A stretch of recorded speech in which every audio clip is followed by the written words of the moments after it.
Welcome to the Operation Game Night podcast, episode 30. Is that right? Check me on that number. Episode 30. I can't believe it. 30 years old. Joining us today, very special guest, Tay from the Instagram account Tay and Company. He does some awesome board game reviews, some posts, some collaborations. Tay, how you doing? Good. Thank you for having me.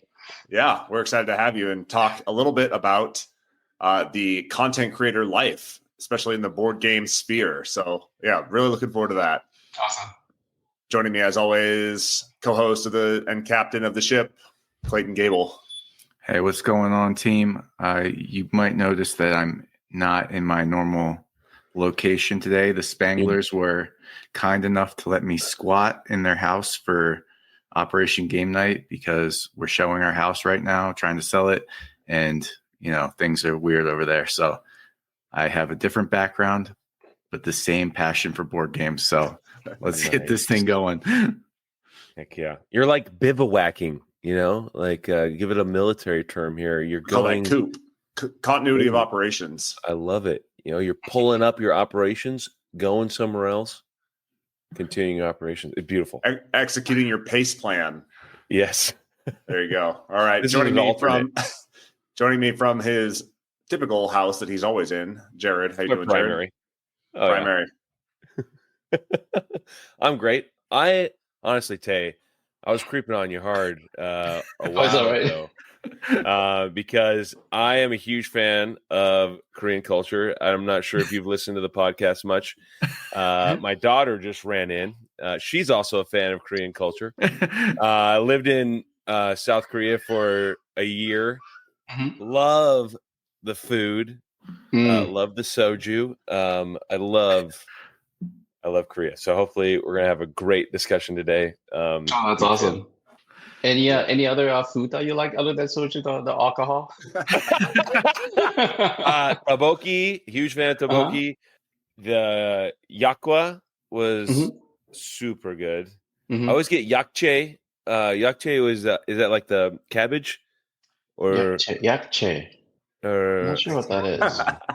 George is making stuff up now. I know. I'm just throwing things out there. You're losing your credibility, man. Yeah, for real. Well, it's all right. More importantly, Jared, what's your take on poutine? You like poutine? Poutine? Yeah, not the Russian leader. Oh yeah. I mean, I love me some duck fat poutine. Yeah. Huge fan of the fries, some cheese and gravy on my chips. Yeah. That's good. Man, make me hungry. All right. So today we're going to talk board game content creation. But first, we're going to debrief our weeks. Then we'll hit the mission objective, and then we'll go over the fence and talk about what we've been doing outside of board gaming. So, Tay, take it away. Give your little introduction. Tell us where you're from, what you've been doing. Talk about your Instagram. This is your soapbox to get on, and then tell us about what you've been playing this week. Awesome. My name's Tay. I live in Milton, Ontario, which is really near Toronto in Canada. I run an Instagram account. I chronicle all the games that my wife and I play. And I pretty much started about 3 years ago, like around COVID time. And so I'll get into that, why I started later on. But lately, we have a 2-year-old baby in the house. So it's really difficult to get any games played unless like he's asleep by like 7 o'clock. So this week, I only got to play like one game of Black Forest solo. It's a game by Uwe Rosenberg. And he plays really well solo. Like I think all of his games have really top-notch solo modes. Oh yeah. Especially like Feast for Odin, where you don't play against an AI bot, but it's a beat your own score. But it has a really interesting worker placement using two different kinds for Feast for Odin for two different kinds of meeples. With the Black Forest, you use pretty much all the meeples to place your workers at a time. It's also a beat your own score. I heard it's a re-implementation of Glass Roll, which I haven't played. But some people like this better. Some people like the Glass Roll better. But yeah, like this is becoming one of my favorite solos now. It's amazing. And I just received the laser aux insert, which makes it like so much setup. It's pretty much like a 1 minute setup and just play. Love that. So I gotta plug that. Yeah, so I play that. Like it's just the weird thing about me is unlike you guys, like I have a really difficult time describing games. Well, that's adorable that you think we're good at describing games. Yeah, I know. Because I feel like at least when I listen to you, I can kind of follow along. Yeah, but like I'm so bad at this. We've been doing this for 30 episodes, and I still feel like I just put the foot in my mouth every time. So you get 1% better every day. That's all you gotta do. Good. So what I was curious about was the wheel, because I've heard about this game, and a lot of people talk about this wheel situation with the resources. What's going on there? So the game is a resource conversion. So on the picture on the right, top right, those are the basic resources. So while you're playing it, you gain or you convert or you gain these resources. And whenever there's a space to upgrade to a class, it just automatically shifts. So you don't spend an action to upgrade those resources into class. It just happens automatically. So sometimes you gain a resource, but you need another resource to do another action. But because there's an auto upgrade, you might spend those resources to upgrade into class.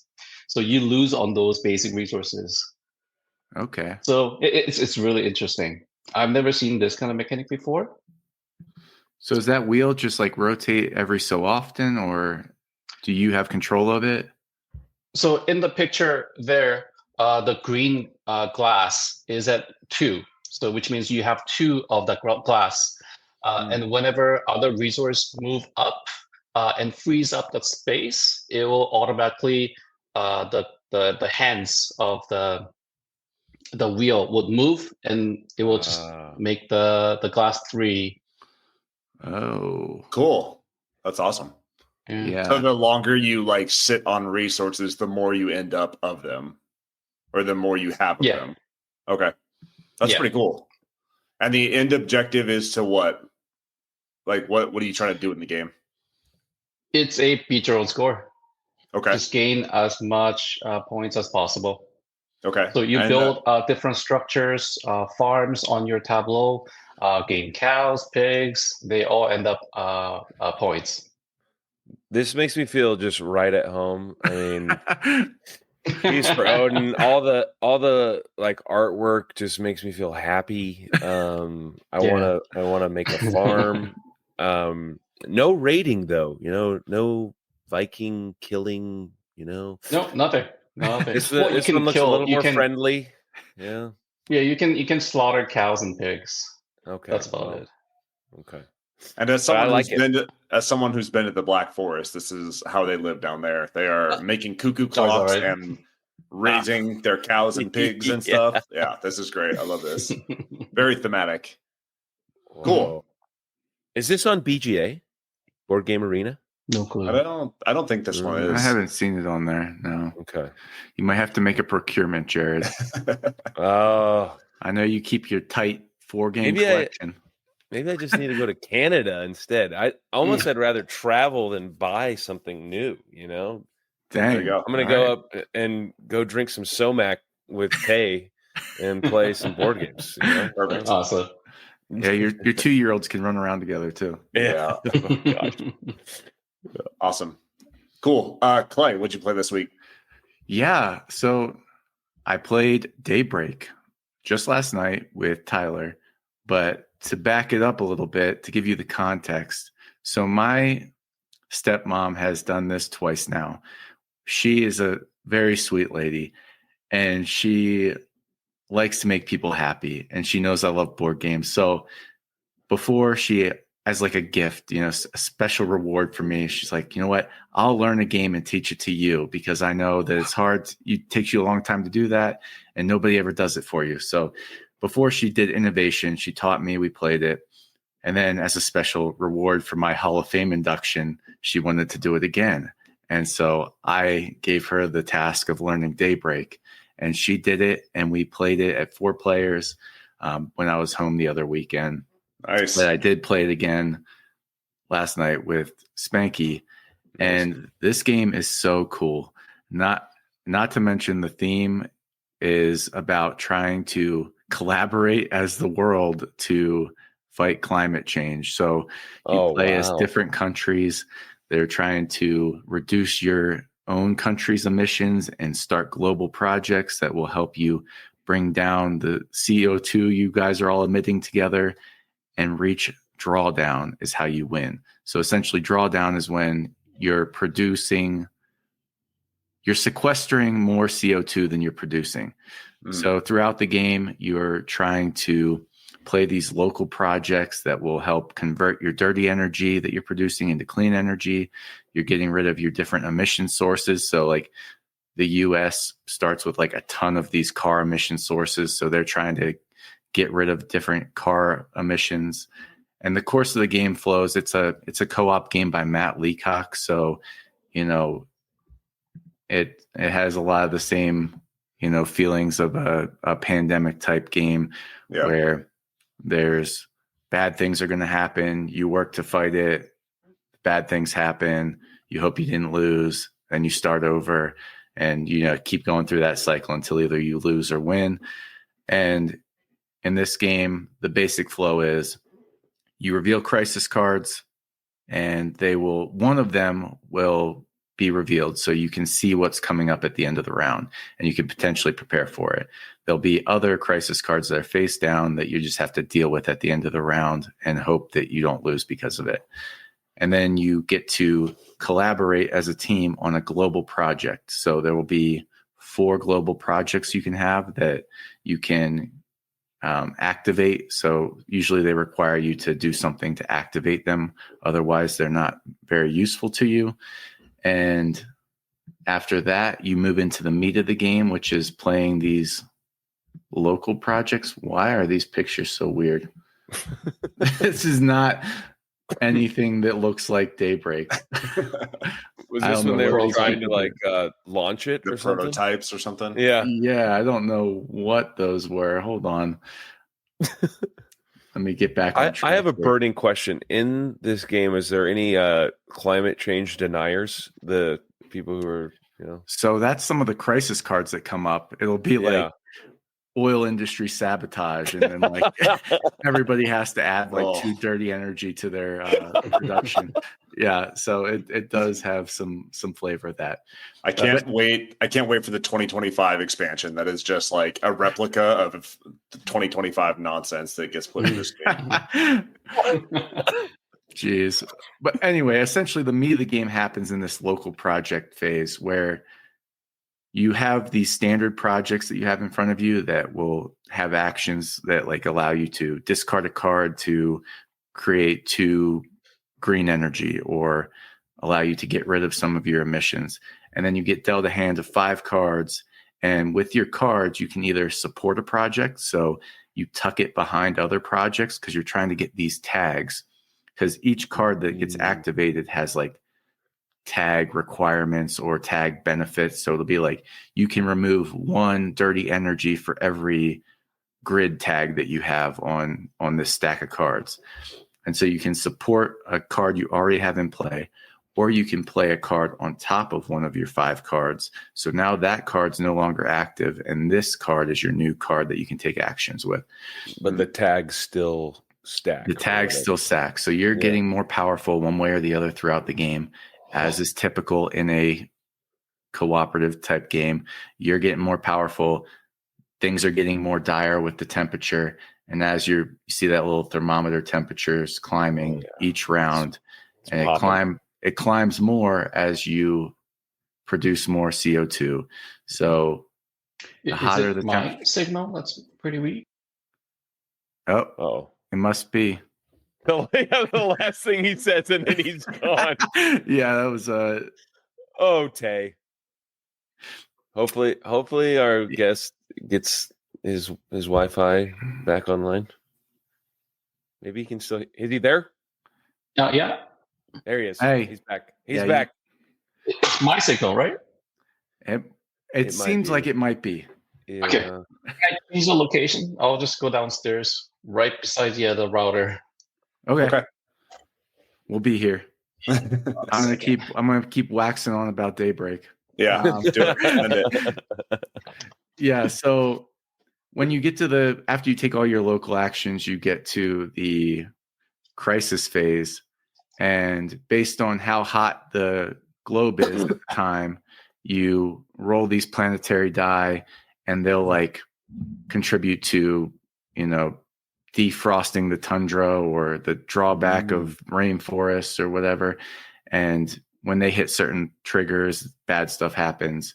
And then you reveal your crisis cards. And usually there'll be something like the person with the most car emissions has to gain like communities in crisis equal to the amount of temperature bands on the thing.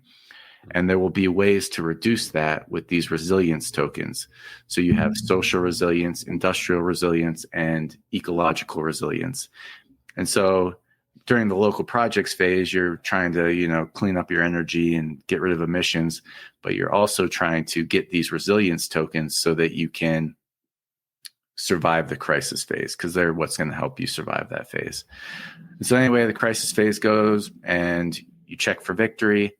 And then you have to, at the end of the round, increase the energy demands of your country. So every round, your population is demanding more energy of you. So not only do you need to make sure you're getting rid of your dirty energy, you need to start making enough clean energy to meet the demands of your population, or else you get more communities in crisis. And that's one way you can lose. So super cool thematic game. I mean, I don't love cooperative games as a rule of thumb, but I am so stoked to have this one because it tells a very important story. And I don't know the actual science of it all, but I'm not saying I don't believe in climate change. I'm saying I don't know how realistic the actual science is of, adding a couple trees and being able to sequester carbon dioxide. So, yeah. But it feels very thematic. Like it feels like you have your board of your country and you can see all your dirty energy in front of you, and you have this goal to get rid of that dirty energy by the end of the game, because you need to reach drawdown by the end of round 6 or else you're losing. So it's a cool, maybe learning, but it's a cool take on a very important topic in our world. And it's a fun game too, like trying to stack those tags of cards and take actions in the right order to try and deal with these, threats and warming planet. It's a good game. I think it won the Kenner Spiel des Jahres this year. So it's oh wow, it's definitely worth your attention if you like cooperative games, or if you just think this is an important topic and you want to, dive into it as a board game. So Deb learned this and taught it to you? Yeah, she did. Like a pretty complicated game. If you've played cooperative games, you kind of know the flow of things and like how the rhythm of them. But she had never played a cooperative game before. So, like revealing crisis cards and everything was just an all new activity for her. She did a good job. I was impressed. She put hours into learning this game, and it was not lost on me. And I do appreciate that people would be willing to do that. If you got somebody in your life that's willing to, they're not a board gamer and they're willing to go out and just learn a board game to teach you, that's pretty cool. But that's only beautiful. When you earn it by being inducted into the Hall of Fame. Daggone. It's actually a little known fact that at these climate summits, when all the world leaders meet, there's actually a moderator that walks around and hands out crisis cards to each of the countries that says, like, there's been an oil spill, rainforests are dwindling. You said that the U.S. starts with more automotive emissions. So each of the countries plays different, or they have like unique country powers, so to speak? Yeah, so they all have different starting, like this is your starting board. You can see, and every starting country has at the very top, you have your population demand for energy. So everybody starts out with a different population demand for energy. So I think this is China we're looking at here. And you can see they start out with 14 energy units. I don't know what they are that they need to produce. And nine of those energy units are dirty, and the next 5 are clean. And then these are the types of emissions in the next row that they produce. So industrial, cow farts, cars, automotive. Yeah. I'm not sure what the actual verbiage is for some of these, but it tells you every country starts with a unique set of problems to deal with. And then you go on from that, and you have your unique cards that give you abilities to deal with those problems. I like are those QR codes to help you learn? Yeah, I think they tell you about. I'll be honest, I didn't scan them, but I think they tell you about like these are actual like projects that might be like real life things. That is Daybreak. Make believe. Okay, I like it. Jared, what'd you play last week? I'm doing a double tap here. I'm going back to Mars, guys. I told you I was prepping for a showdown in my classroom. So we quickly watched the Rodney YouTube on it, learned up real quick. We did miss a couple rules because we were playing fast and loose, but we are ready to hit it hard next time. I have this small core group of very interested board gamers, and I am very excited about Terraforming Mars. If you want to hear the spiel about what the heck Terraforming Mars is, I guess go to episode 29. Won't go into that one again. But just, again, such fun engine builder with the cards. And I was getting all these blue cards. So the blue cards are like the event ones that you can use over and over again as actions. So like not only are you building your engine throughout the game, like now you have extra actions you can take that your opponents can't. I absolutely love that. Very complex though. Yeah, there's lots of little cubies to keep track of. So setup on it was a little tough in person. Super fun one. I played a board game this week, guys. Actually, I played another one this morning. I played Spots. So with who? Yeah. Tanner. Tanner's in the house, huh? Yeah, Tanner. They just left about an hour ago. So you played 3/4 of a board game and won. And yeah, I mean, Spots is like a quarter. So yeah. I kind of played like one board game. How long did it take you with 2 players to end up and still not get to finish it? So actually, it was just going to be me and Zach. We were going to play. And then a third was like, hey, you guys mind if I watch what you guys are doing? And I'm like, why don't you just play? So we got a third. She got spun up in a matter of like 15 minutes. I mean, these people are high speed. Okay. Sarah, she's a maintenance officer. She's like, dude, I play board games like all the time. Like, I try to explain like the icon. She's like, no, I got it. I'm like, okay. The one thing we kind of screwed up was the TR, the little orange thing. Initially, we corrected it before it actually really messed us up. We thought like our starting corporation was like what we would get each round, like because some of the starting corporations get like 50 some odd credits. So like every round I get 50 credits. And we were about to do that. And we're like, well, okay, let me just double check the rule book because this does not feel right. And then we're like, oh, okay, everyone starts at 20.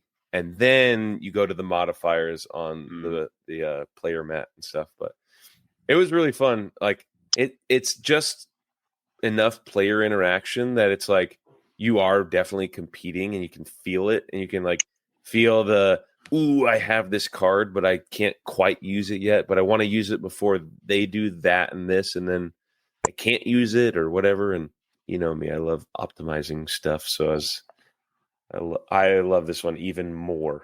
And don't be surprised if I throw you a couple more BGA invites for this one. I don't understand. I think I don't feel the rhythm enough on BGA because I never feel like I can do anything on my turn. Yeah. I feel like I'm passing constantly, and maybe that's just the way it is in the beginning rounds. But to me, it feels like because we've been playing it for like a week and I still have like no credits to play any of these cards. So I get these cards and I maybe play one and then like skip second action. I have nothing to do. Like, so I don't know if that's just a product of it takes a little bit to build up, or if I'm just playing very badly. Maybe focus a little bit on your I think it's like the titanium and like the building resource that helps you like use resources to pay for cards instead of paying with straight up cash. So like that might be a good way to pay for some cards that are like to pay them down cheaper. But I'm gonna throw a challenge to you guys. Don't touch your mic. I would like. I'm not touching it. I'm not touching it. I would like to. Sorry. I would like to challenge you to play live in person for another little Twitch stream or something like that. You know, maybe if we're playing live, a little Terraforming Mars, you might feel the burn. You might feel that. I'll do it. So I don't know. I mean, maybe if you make this available to me, then I would be down. But last time you're like, oh hey, I know it's 2 a.m. there, but we're doing a stream. Oh damn! Nobody told you to go live in Germany, Travis. Oh, somebody did. Nice. Well, I'm glad you got this played in person. I need to wrap my head around this game because every day I open this up on BGA and I'm like, I hate this game. I hate it because I'm like Clay. Like it feels like when I started playing Lost Ruins of Arnak, and I'm like, I can't do anything. I'm just gonna pass all the time, and it's starting to click a little bit, but I'm putting my little lakes out there, my oceans. There you go. And every time it asks me to add a resource to a card, I pass because I don't know what I'm supposed to do. But do that. If I can figure it out, I will do that. Thank you. I think you can. I assume it's good, but I have not been able to do that. I think just click the button and it does it for you. Okay. Because you probably have played a card that lets you put a resource onto a card, and in the future you get some benefit from it. Usually you just get like a TR, or you can convert it into some other benefit. But I digress. I don't know. I really love it. In person, the other thing that really surprised me was the project cards is like a stack of cards like this thick. Yeah. There's so many project cards. I tried to shuffle them, and I think I broke my thumbs. They're so big and beefy, just like those Marines. Oh my God. Beefy Space Marines. All right. Hold on real quick. Yeah. He's not done. I wanted to get our special guest, Tay. Have you played Terraforming Mars, and what is your opinion on the game? I actually haven't. I have a allergic reaction to clip art and bad art. Yeah. Hot take. Tay's hot take. But actually, the real reason is my wife, English is her second language, so Korean is her first. So we tend to play games that do not have any language on cards or on boards. Okay. Otherwise, I have to explain every single card to her. Yeah. Which becomes very tedious very soon, very quickly. So any icon-based games like Lacerda, no problem whatsoever. But any text on cards that are more than like 3 words, that's a no-no. Wow. So, yeah. So that limits, how many games that the choices of games that we bring into our house. But I mean, there are plenty of really good games with a lot of just icon-based games. So that's fine. Especially nowadays, I feel like people put such an emphasis on accessibility for people that are colorblind, or people that, they rely really heavily on that iconography because of that reason, just to get more people to the table and play the game. That's a good, great take. I love it. Cool. So I actually had a game night this weekend, and I think that they took inspiration from Operation Game Night, because we did a boards and boards night charcuterie boards, and board games. Nice. It was a competition, like we have talked about before on the podcast, where make your best board, and we had judging sheets and everything. We walked around and we scored all the boards, and then you had to pair it with a signature drink. So lots of good food to be had. We tied for first on our board and our drink, so no big deal. And then what was your drink? So our drink was a cucumber basil smash with basil gin. And then our board was a fruit and pretzel and graham cracker board with 2 different dips, one for the fruit, a chocolatey one for the pretzels and stuff. Yeah, really good. Really good. Wow. Is that a normal thing for Germany? When you're entertaining in Germany?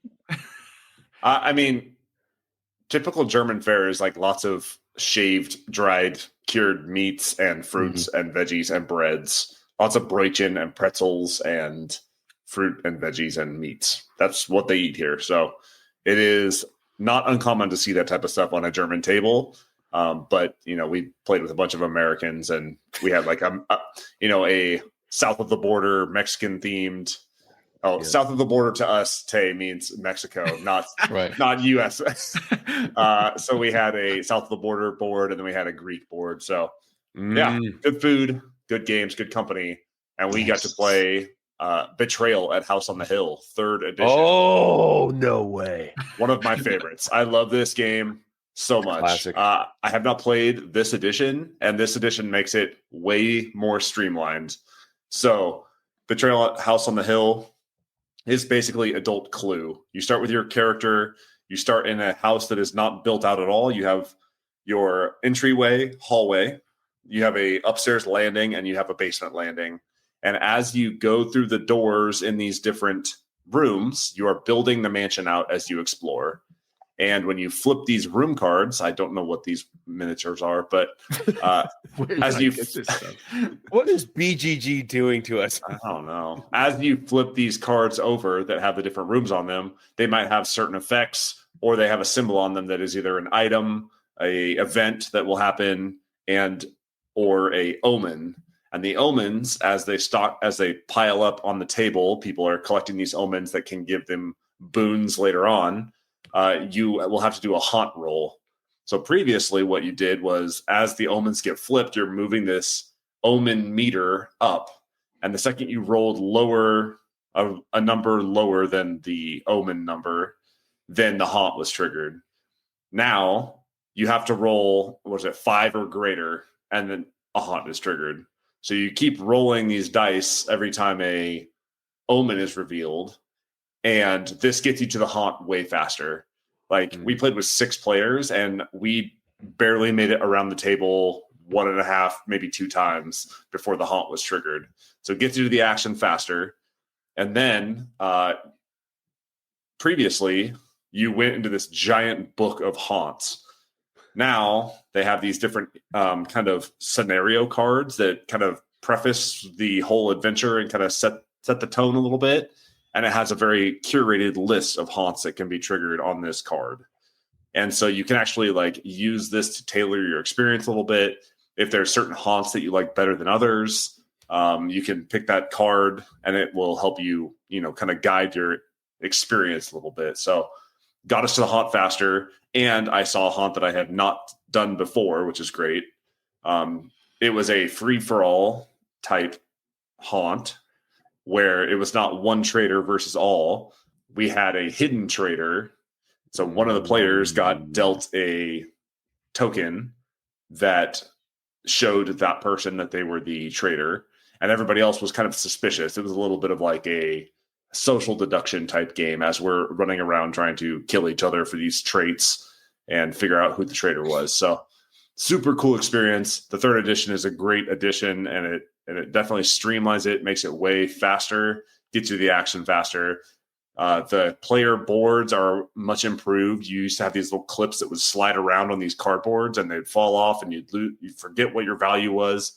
It actually has these nice little cutouts that hold it in place a little better. Nice. So overall, a much improved experience. Really, really enjoyed this one, and it's one of my favorite thematic games because everybody understands the concepts of Clue, like moving through this mansion, and this just like is adult Clue. So yeah, Betrayal at House on the Hill, 3rd edition.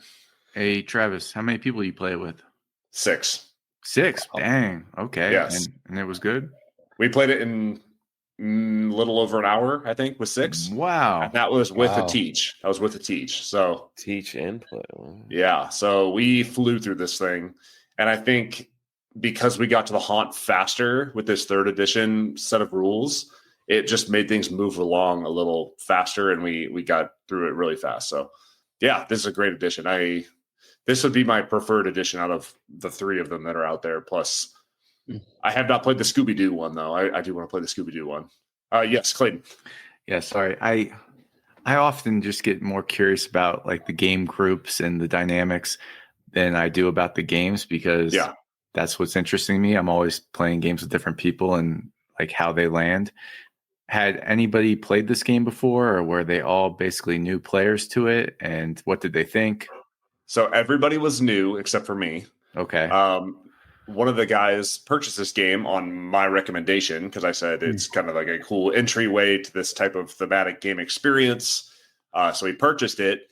They brought it to a game night without us in attendance, and they had not punched it. They had not read the rules. They were pulled a Callisto 2200.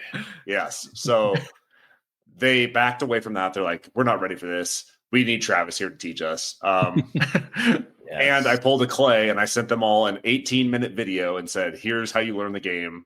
None of them watched it. None of them watched it. But I did. I refreshed my memory. I came prepared, and we got to teach and the game played in just over an hour. So well done.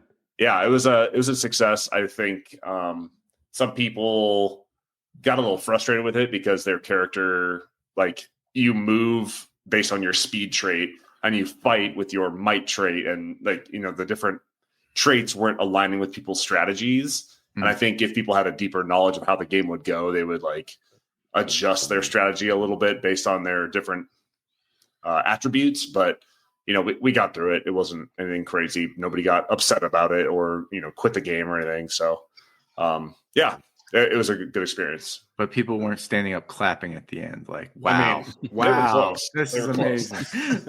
Who was the haunter, or who got haunted? So here's the deal. We passed out these little tokens. Yeah. Kind of a hidden role type thing. One traitor knew that they were the betrayer. The secret Hitler.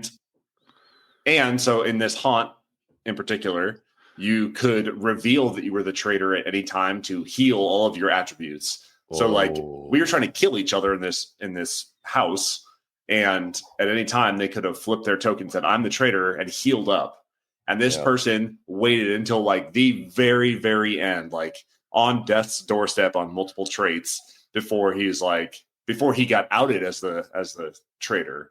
So we killed basically everybody else. And there's a way to, like, you know, have force people to reveal. And finally this person was like, oh my God, it's them instead of the other person that we thought.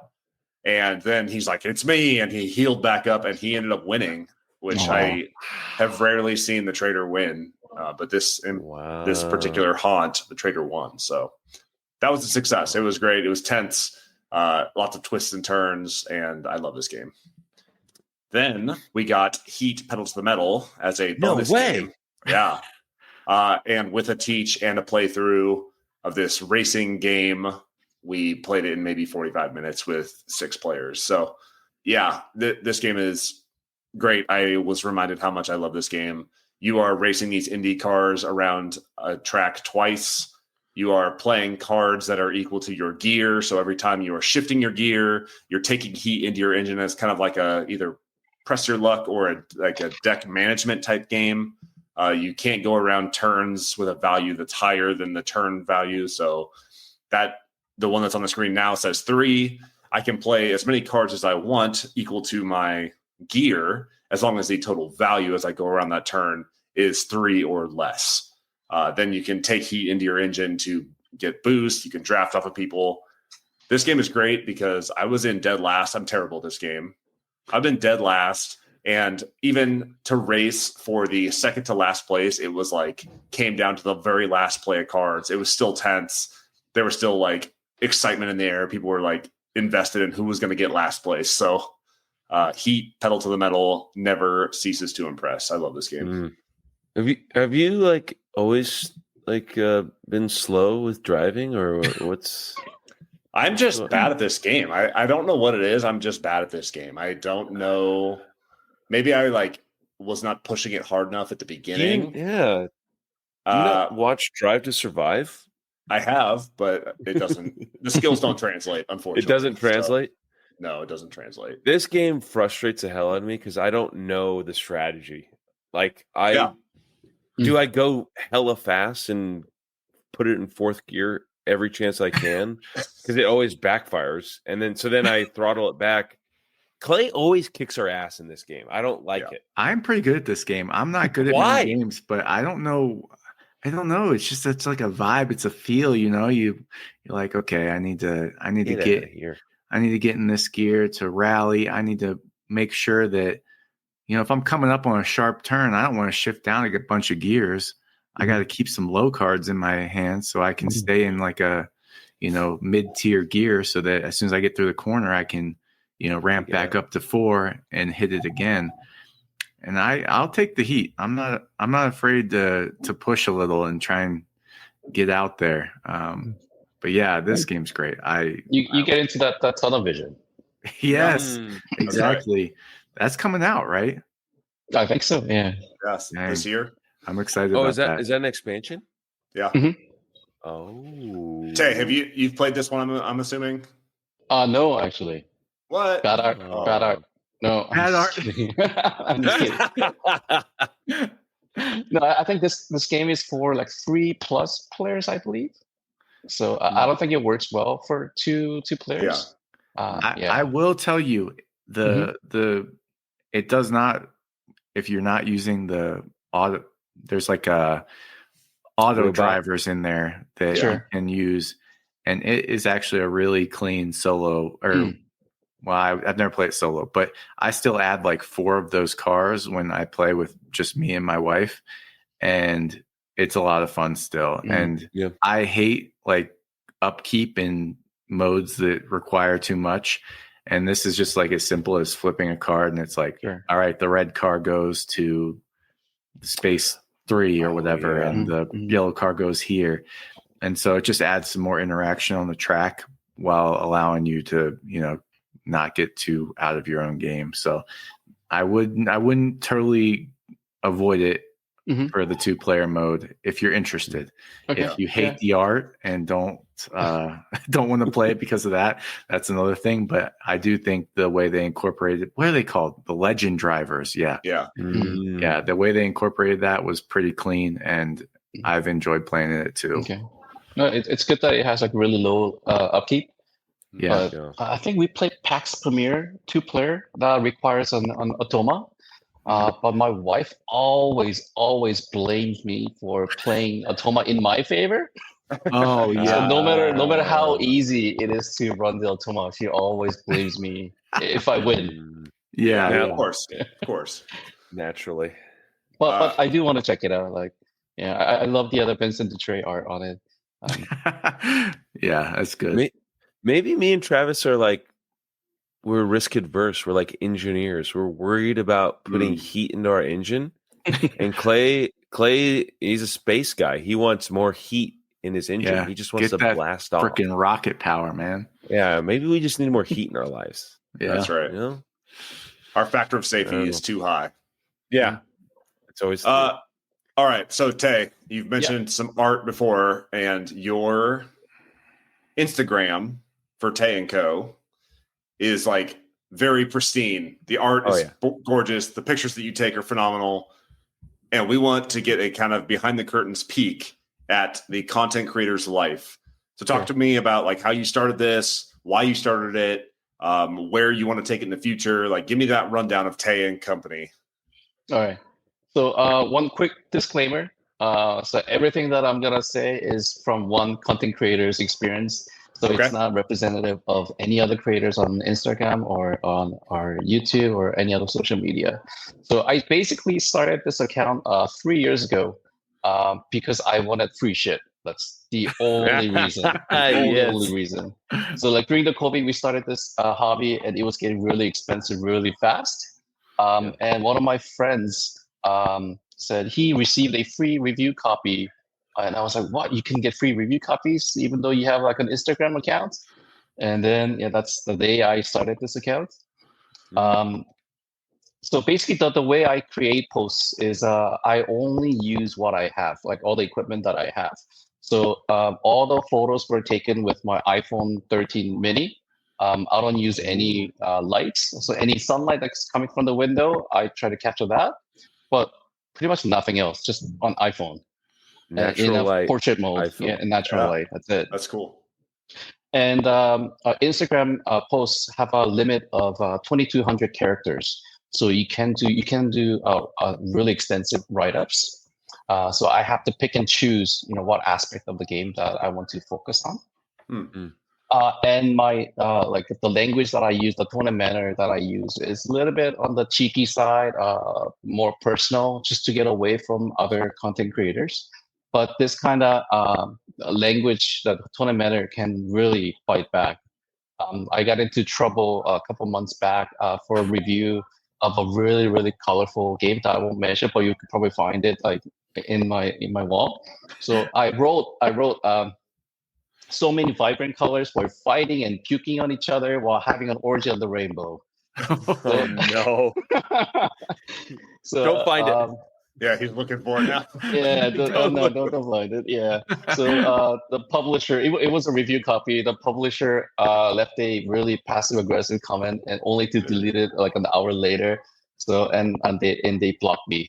So I do step over the line a little bit, but I learned from that, and I left it on because that's an experience that I went through.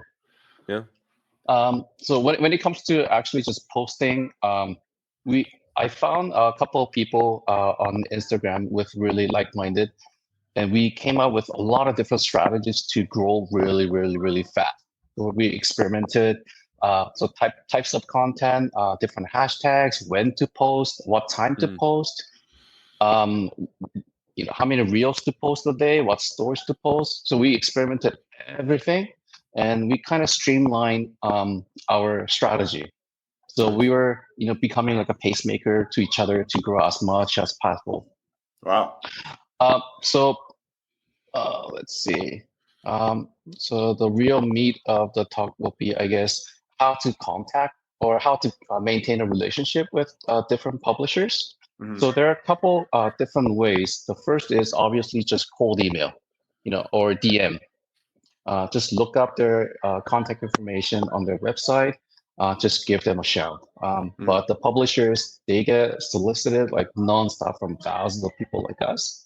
So they're busy. The review copies are limited. So don't expect any replies or reply in a few months. Yeah. And when you are contacting them, showcase the links that you already posted of their games, if possible, for like a better chance of getting a reply. So that's usually the bulk of like how to contact publishers. There's a Facebook group for content creators and publishers. I don't know if you guys know, called Board Game Reviewers and Media. So it's a private group, so you have to be approved. But basically, all the big name publishers are part of this group. All the YouTube creators, Insta creators, they're all here. So whenever a publisher require like a review or preview, they post on that group with like a link to a forum, so the reviewers can make requests, and they pick and choose, who is appropriate for this game. Wow. So you see a lot of like independent publisher posting their Kickstarter campaigns, soliciting for previews.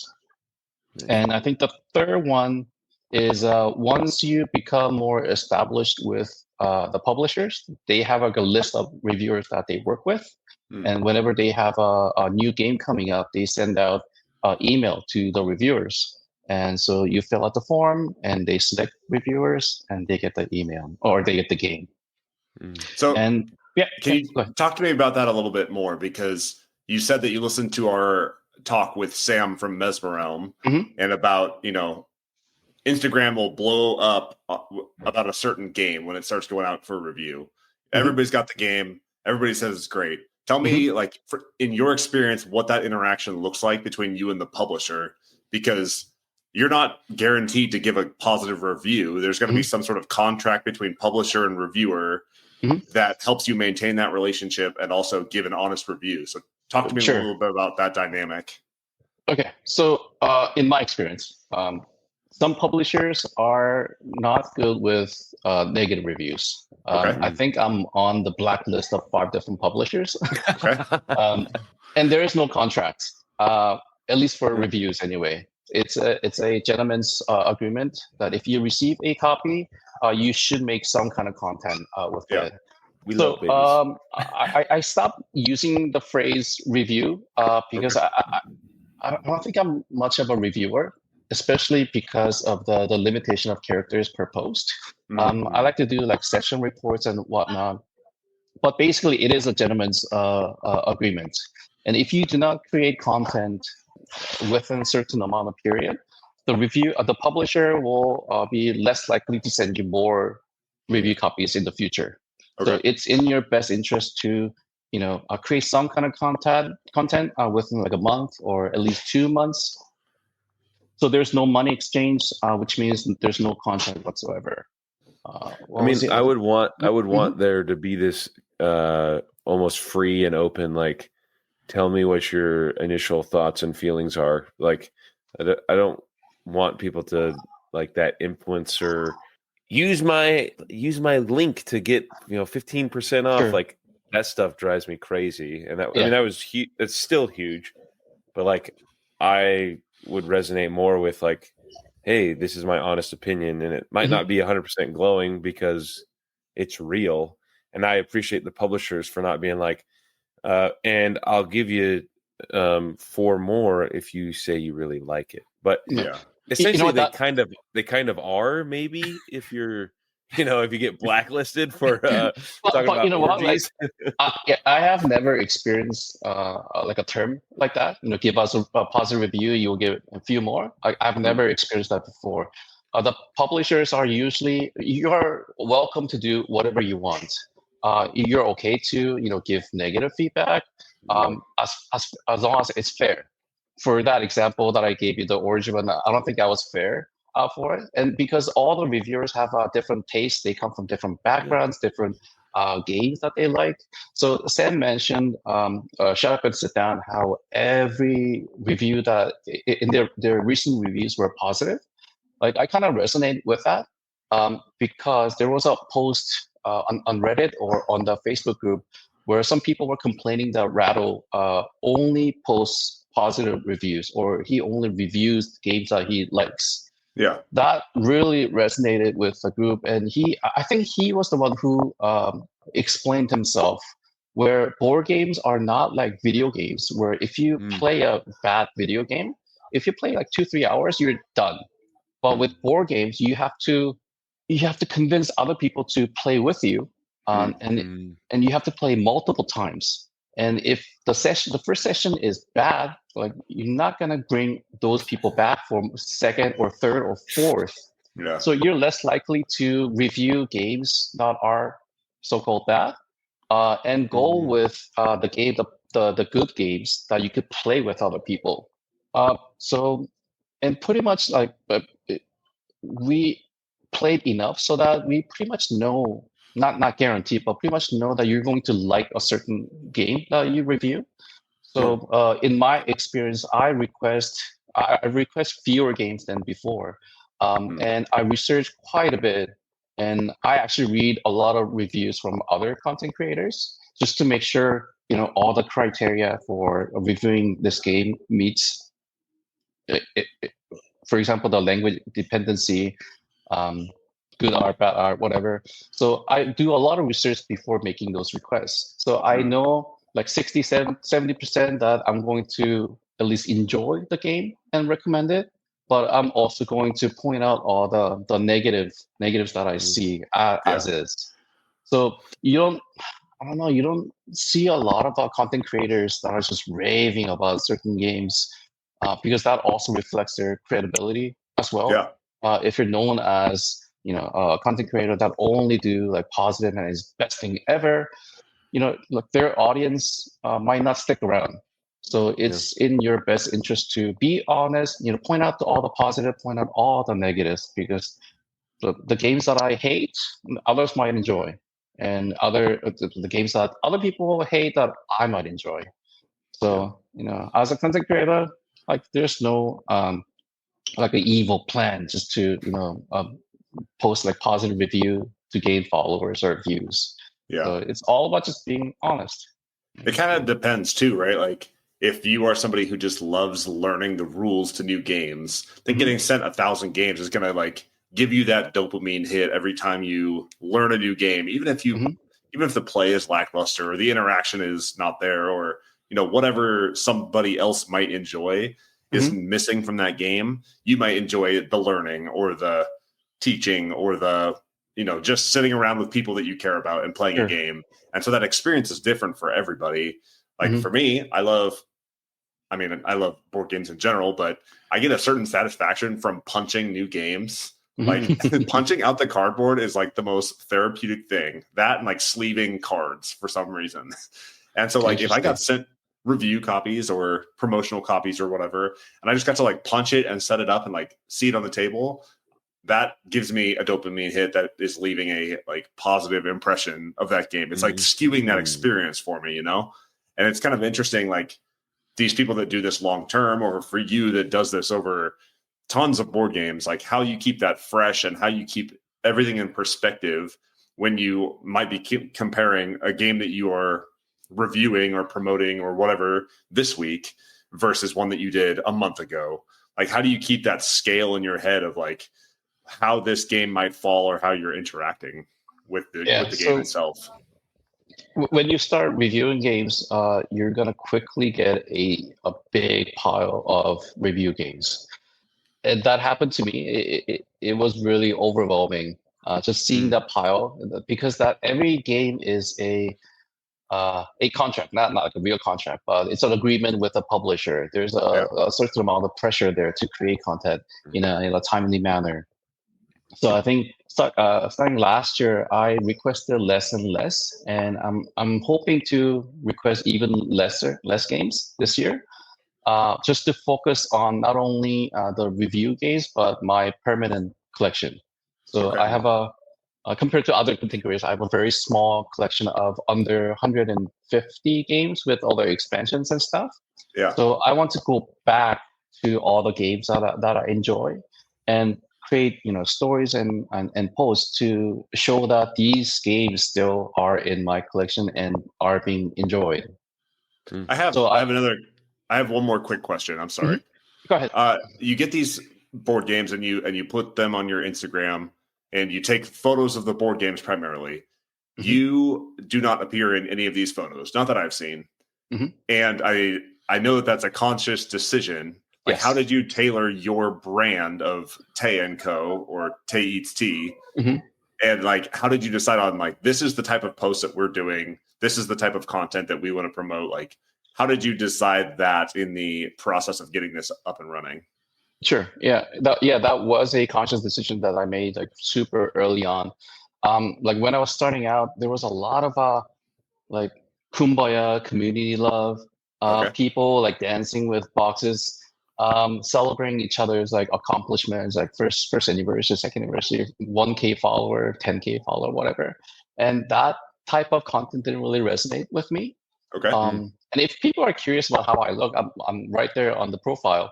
And there was a account called Board Game Shots, I believe, and all he did was pretty much the same thing. He only focused on games, like detailed shots of the games, overview of the games. He doesn't post any photos of himself, his wife, or kids. And he's just under 20,000 followers, I believe. So I knew right then, even without my personality being in the post, you could, create pretty decent sizable following. Yeah. So Yeah, so that was the inspiration for that decision. I find it kind of refreshing, honestly. Like you get so many Instagram promoters, content creators that stand in front of their shelf of games and they're like just going to talk at you for 30 seconds, however long a reel can be, a minute, about the game. And they're going to say, oh, I played this game, it was great. And there's like they might hold up a box and that's about it. Versus you, like you get to see what it looks like, you get to see the art, you get to see how these things might interact and iconography, and you might like give a quick rundown of the rules, and that stuff like really helps like tie those synapses in people's brains, and it really like triggers people into getting interested in the game versus selling somebody that's standing in front of a wall of board games, just like every other content creator. So I can appreciate that difference and taking a different approach to it to stand out. That's awesome. Yeah, I mean, not that there's anything wrong with no. Yeah, with taking photos with the shelves and the boxes and whatnot, but I just want to take a different approach to it. And another thing that you guys mentioned with Sam was the ethics policy for paid content. Yeah. So there's a real guideline from FTC. I think it was created around 2019. And it's been continuously updated since then. So if you look up, if you Google Disclosure 101 for social media influencers, you'll see a page from FTC, and there's like a fancy little pamphlet that outlines all the do's and don'ts. So it's basically a self-governing policy. So you don't get charged or you don't get fined if you don't follow these rules. Okay. But if that becomes more prevalent and becomes like a social issue, then I guess FTC will step in and will try to enforce it. But basically, it tells you if you're paid in any way, you have to disclose.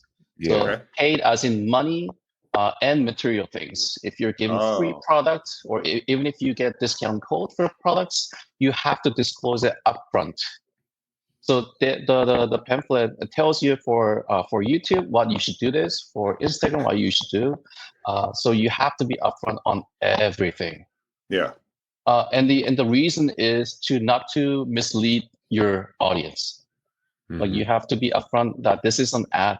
I was paid to do this. I received free copy or review, whatnot. So it's a really good thing to know, and it's a really simple thing. Like everyone should be doing this. Yeah, I've listened to podcasts before where they say like, we played this video game that was given to us by the publisher, go to our website for the ethics policy. And I just feel like on Instagram, it's far less like upfront, unless it's a paid ad. Yes. And then it has a little banner that says paid ad with partnership with company or whatever. But I feel like it's kind of hidden. Like you got to go looking for that stuff with some of these influencers. Very bottom of the or like the section, very bottom, hashtag ad. Yep. So what I did in my post previously was at the end of each post, I always say this review copy was provided by publisher for content creation purposes.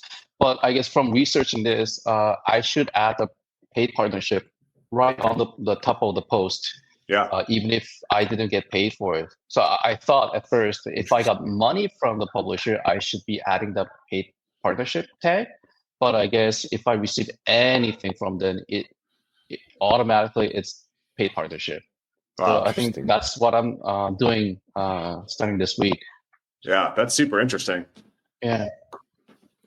Listen, I gotta say, I'm confessing right now to my Operation Game Night crew, and I don't know if I'm cut out for review copies. This is no shade. I've been super happy to like get copies of a few games from some publishers that I've talked about on here, and I think I was upfront about receiving them, but I can't take the pressure. Like I already hate the way I describe games. I think I do a terrible job. So the pressure of being like, okay, somebody is expecting me to do a good job with this. It kills it for me. And I already have so many games that I've bought myself and want to play that it just feels too much like a job to like do this. I want to always be playing games just because like that's the game that's right for the moment. Like I'm having these people over. I don't want to try and have to shoehorn a game in because I need to create content for it. Yeah. So I don't know. Maybe Travis will be the arm of Operation Game Night that can do that. But for me, I just don't know that suits my personality and my style of gaming at this moment. Yeah, I mean, it's definitely not for everyone, for sure. Yeah, and I think we have enough games to play to get like some content for a couple years before we finally have to, start taking on reviews and feeling comfortable with that. So sorry, Ted, go ahead. Yeah, I mean, what you're saying is the FOMO is definitely real, and people engage with newer games for sure. And the content creators get into that vicious cycle of creating content for the new hotness. And when they go back to their old dusty collection, it doesn't get as much engagement. So they go back to the new stuff. So I think that's the cycle that they go through, and that's why you only see all the new stuff, never the older all the games in their collection. Yeah. And so I think the moral of the story is moral of the story is everybody should go out and support content creators that play old games. I love it. That's great. Yeah. Tay, if you put up Feast for Odin, I will just go wild. Okay. I did post a couple Feast for Odin content. If you go down, scroll really? Down, yeah, like recently, 2 or 3. Not recently, like 2-3 months ago. Really? Okay. I would say shame on me. I should have seen it. There are a few. And by go wild, he means he's gonna the post. Hey, look, it's Daybreak. Yeah. Perfect. Oh, nice. There you go. Awesome. So just one last thing that I want to mention was there are definitely some negatives to being a content creator. One that people might not think of is you receive a lot of prototypes for Kickstarter previews. Yeah. And for some high-profile Kickstarter prototype, they get passed around from one creator to another. But for the majority of the prototypes, they sit on your collection, they sit on your shelves, gathering dust. You don't know what to do with it. You can sell it, obviously. That's really unethical. And you can throw it away because it's a board game with really good components, and then you just feel really terrible about throwing it away. So you end up loaning it to friends. But when the final production copy comes around, no one wants your prototype. Yeah. So they just sit on your shelf. Another big problem that we're facing is there's a really high turnover of marketing reps and community managers. So they get hired, they move, they quit. So you build relationship with one marketing rep, and they leave in 2 months. So you have to start all over again. So that's a big headache. Sometimes you don't even know the marketing rep left. So your email goes unanswered for months at a time. Wow. But that also means if you build a really solid relationship with one marketing rep, the person moves to a different company. Now you have access to that company. So that's one positive thing. And for me personally, for Canadians, we get hit with customs duty fees quite a bit. So any games coming from the States or like EU, I might not be paying for the shipping, but I get hit with like random hits with courier fees and whatnot. For example, like Voidful package that I received from US warehouse, I had to pay $80 for it. Oh, wow. And for Nucleum that was coming from EU warehouse, I had to pay $40. So that's just coming straight out of my pocket. You just pick up the package? No. So when the games are crossing the border, like the FedEx and the UPS, they have to present the item to the customs, the Canadian customs. Yeah. So it's really random. Sometimes I get hit one after the other. Sometimes I don't get hit for like months at a time. So it's purely random. But the weird thing is they might charge the tax like maybe like $5-10. But the courier handling fee is like $30, $40, $50. Wow. Yeah, that's so crazy. It's a highway robbery. Yeah, so there might be a black market here. Do you need me to start running some board games? That'll be great. Avoid tariffs and customs. Yeah. Okay, President Trump and Doge, please stop listening to this podcast. Awesome. Great discussion, Tay. Are we ready to go over the fence? Good to go. All right. Clay, tell me what you've been doing outside of board gaming. I just want to say I wish I had known. I should have scrolled back on Tay's Instagram so I could have gotten some good takes when I talked about Daybreak today. Yeah, you know what? I played that last year. I do not remember anything. You're like, what's this guy talking about? The only thing I remember is the big crease on the main board. Oh yeah, that's pretty thick. That's what sticks out to you? All that fighting climate change, and you're worried about the crease? Oh my gosh.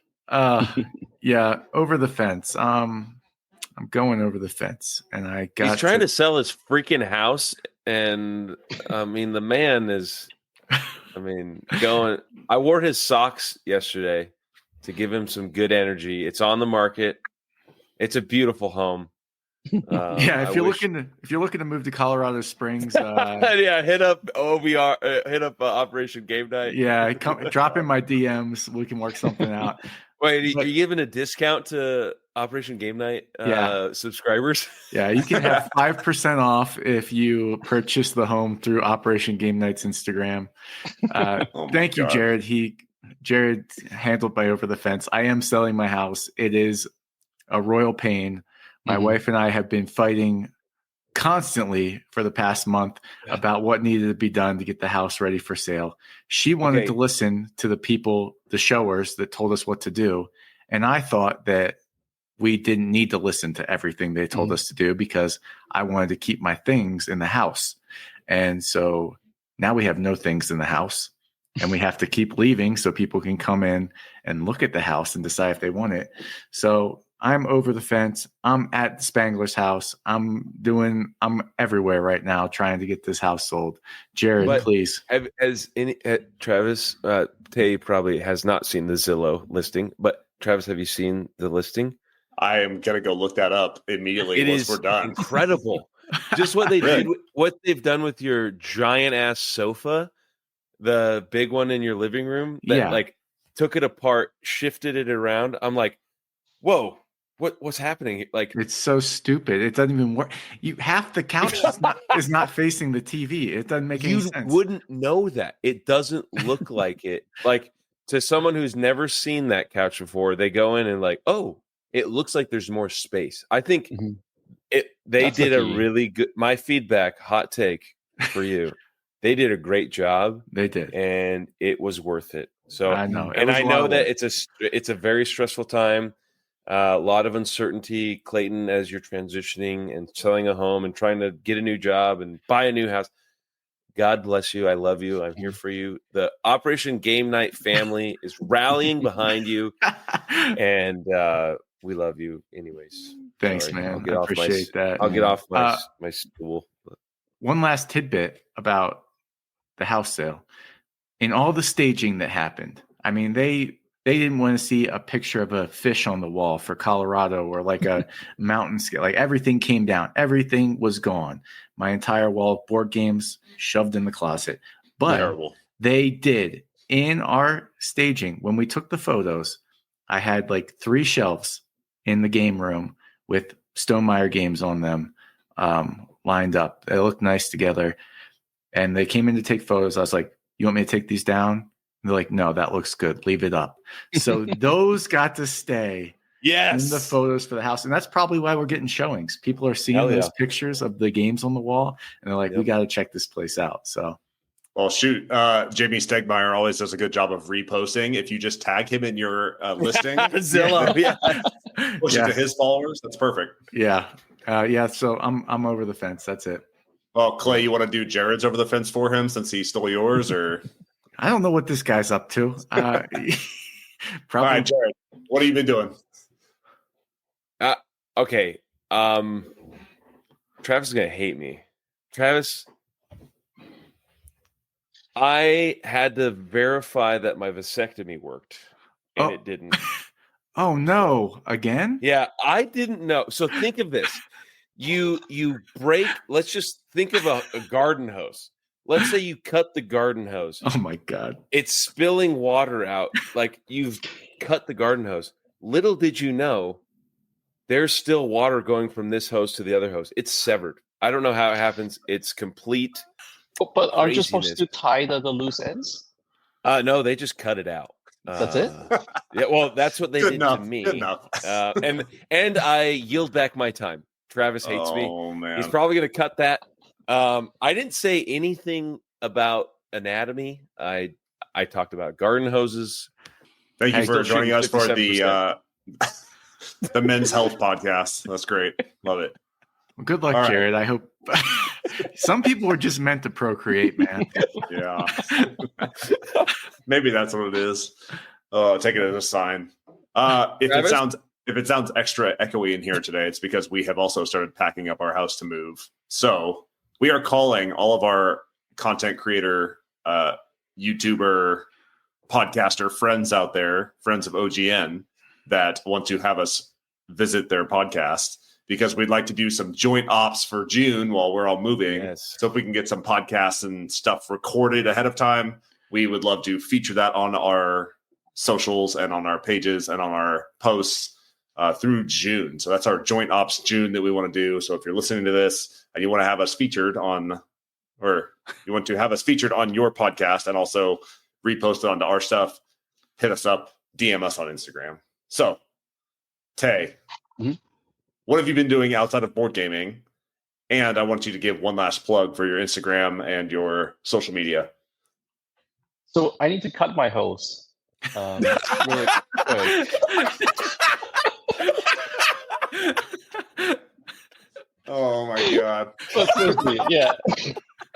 I mean, the summer is coming up, so I need to cut them up. Yeah, having a 2-year-old is really tough, especially at my age. True. Yeah, How old are you? I don't think I can handle another kid. So vasectomy was something that I was thinking of quite a bit, and I was kind of afraid to, actually proceed with it. But yeah, I love Jared's analogies. I think I need to go through with it. Yeah, Men's health. Never. I love it. Yeah. Well, aside from that, podcast. Aside from that, I think in the past you guys mentioned the Sopranos. Yeah, Jared. Yeah. Yeah. Oh, Clay. Yes. Actually, I haven't seen The Sopranos, but that got me thinking of rewatching The Wire, which was also yes. on HBO. Yeah. Like The Wire is my favorite show ever. And Yeah. when I was single, I used to watch the entire run every year. Wow. And it just gets me every time, even though like the tech is really outdated. Just the way they handle a single case in an entire season, from writing the warrant to wiretapping, and the process of gathering all the evidence and presenting it in the court of law. It's dry as hell. It's slow. But the satisfaction you get at the end of the season and at the end of the series is nothing. There's nothing like it. Yeah. So I end up watching it almost every year, but I haven't watched it in a couple of years now. So I think I should start watching it. Yeah, that's a good one. I watched that like 7 years ago, and I don't remember it that well. That I think I could rewatch it and it would be awesome again, because I can still think of the season where it was like features the school kids. And man, I want to start crying thinking about it already. Yeah, that was season 4. Yeah, so emotional. Oh my god. Yeah. So because of that, like I started watching some of the clips on YouTube, and there was like a famous scene with McNulty and Bunk where they go to a murder crime scene, and they only use the F word to solve the crime. That's wild. Yeah, it's an amazing show. That's great. Tay, this has been a great discussion. Where can people find you on the internet?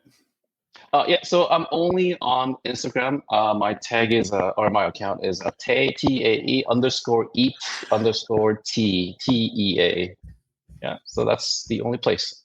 Awesome. Well, if you didn't catch that, we will post a link to that in the show description. But this has been an awesome discussion. Thank you for joining us for Operation Game Night. I have been Travis. He has been Clay. He has been Jared. He has been the one and only Tay of Tay Eats Tea, and we are out.